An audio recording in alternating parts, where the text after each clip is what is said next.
बिस्मिल्लाहिर्रहमानिर्रहीम। अस्सलाम वालेकुम। आपने गोश्त के कोफ्ते तो बहुत खाए होंगे, लेकिन आज मैं जो आपके साथ रेसिपी शेयर करने जा रही हूँ वो बिल्कुल डिफरेंट और इंतहाई मज़ेदार है।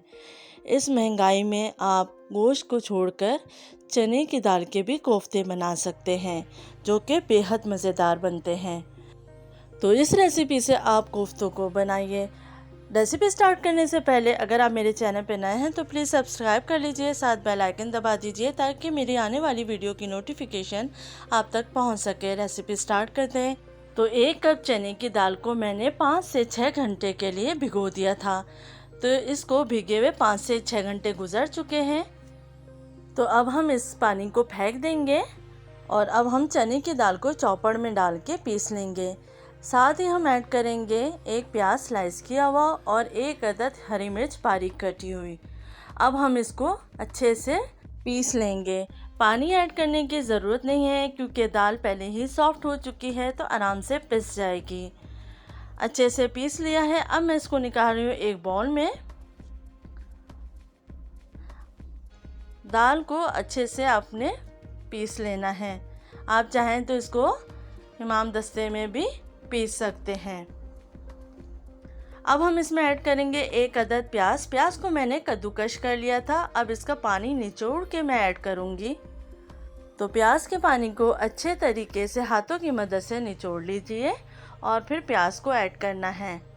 इसके बाद मैं ऐड करूंगी अदरक लहसुन का पेस्ट 1 टीस्पून और हरा धनिया थोड़ा सा, 1 अदद हरी मिर्च बारीक कटी हुई, हाफ टी स्पून नमक, हाफ टी स्पून पिसी हुई लाल मिर्च, हाफ टी स्पून पिसा हुआ धनिया और पिसा हुआ ज़ीरा हाफ टी स्पून। थोड़ी सी हल्दी ऐड करेंगे 1/4 टीस्पून और इसको अच्छे से मिक्स कर लेंगे। हाथों की मदद से अच्छे से मिक्स कर लीजिए। इसके बाद हम इसको कोफ्तों की शेप दे देंगे। तो बहुत आसानी से ये कोफ्ते बन जाते हैं। तो थोड़ा सा मिक्सर हाथों में लेकर कोफ्तों की शेप दे लीजिए।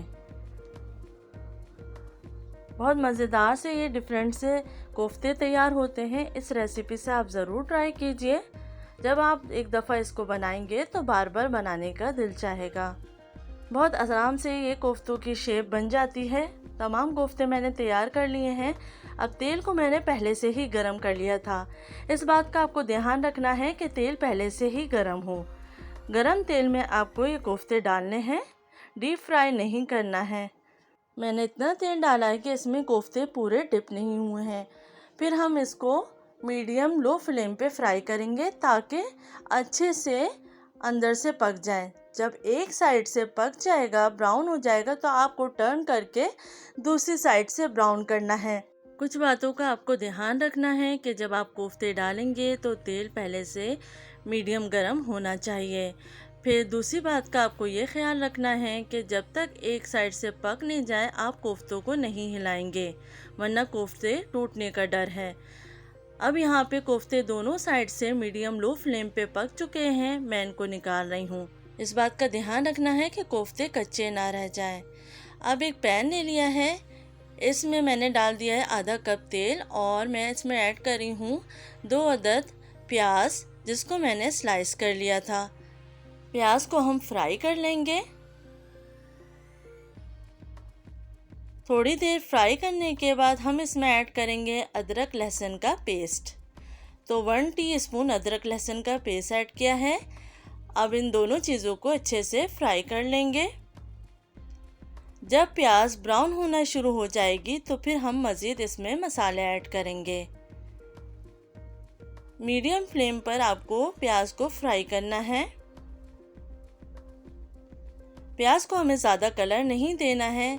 जैसे ही ये ब्राउन होना शुरू हो जाएगी हम इसमें ऐड कर देंगे टमाटर 2 से 3 अदद, जिनको मैंने मोटा मोटा काट लिया था। 2 हरी मिर्चें ऐड की हैं। अब इनको फ्राई करेंगे। इतनी देर फ्राई करना है कि टमाटर सॉफ्ट हो जाए। तो तकरीबन 10 मिनट के लिए हम इसको मीडियम फ्लेम पर फ्राई करेंगे। फ्राई करने के बाद हम इसको निकाल लेंगे। तो आप देख सकते हैं कि टमाटर सॉफ्ट होना शुरू हो गए हैं। अब हम इसको निकाल लेंगे और फिर इसको ठंडा करके ब्लेंड करेंगे। आपको मिक्सचर को ठंडा करना है रूम टेम्परेचर पे, फिर ब्लेंडर में पीसना है। तो मैंने इसको निकाल लिया है। अब मैंने उसी तेल में एक तेज़पात डाल दिया है और 2 से 3 हरी इलायची। इसको हल्का सा फ्राई करेंगे। और ये टमाटर का मिक्सचर मैंने ब्लेंड कर लिया था ठंडा होने के बाद, तो इसको भी हमें इसमें ऐड कर देना है। तो सारा मिक्सचर हम इसमें डाल देंगे।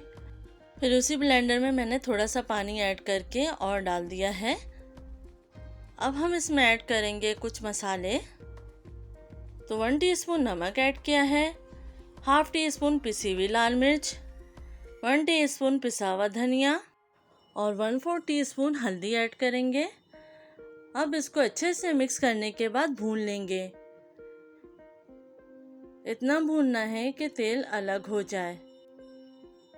तो मीडियम फ्लेम पर आपको इसको अच्छे से भून लेना है और थोड़ी थोड़ी देर में चमचा चलाते रहना है ताकि मसाला नीचे लगे नहीं। साथ ही हम इसमें ऐड कर देंगे थोड़ा सा दही। तो 1 कप के करीब दही ले लिया है। दही को अच्छे से पहले फेंट लेना है, उसके बाद ऐड करना है ताकि कोई गुठली ना बने। अब हम इसको अच्छे से भून लेना है। अच्छे से मिक्स करते जाए और भूनते जाए। इतना भूनना है कि तेल अलग हो जाए।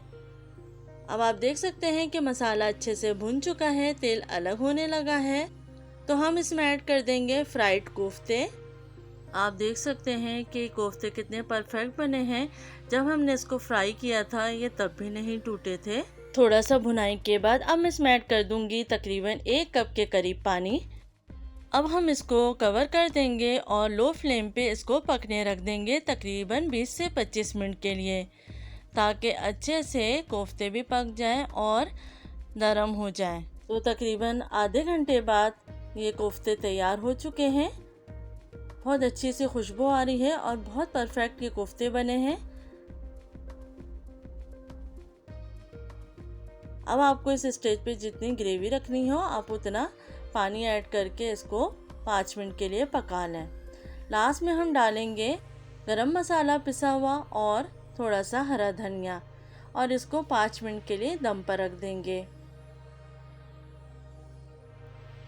तो ये परफेक्ट से चने की दाल के कोफ्ते तैयार हो चुके हैं। आप देख सकते हैं इसकी ग्रेवी भी और कोफ्ते भी बिल्कुल परफेक्ट ये रेसिपी बनी है। इसी रेसिपी को फॉलो करते हुए आप बनाएंगे तो आपकी रेसिपी भी बिल्कुल परफेक्ट बनेगी। अब हम इसको डिश आउट कर लेते हैं। तो आप देख सकते हैं कि कितने मज़ेदार से ये कोफ्ते तैयार हुए हैं। लास्ट में हम इसको हरा धनिया से गार्निश कर लेंगे।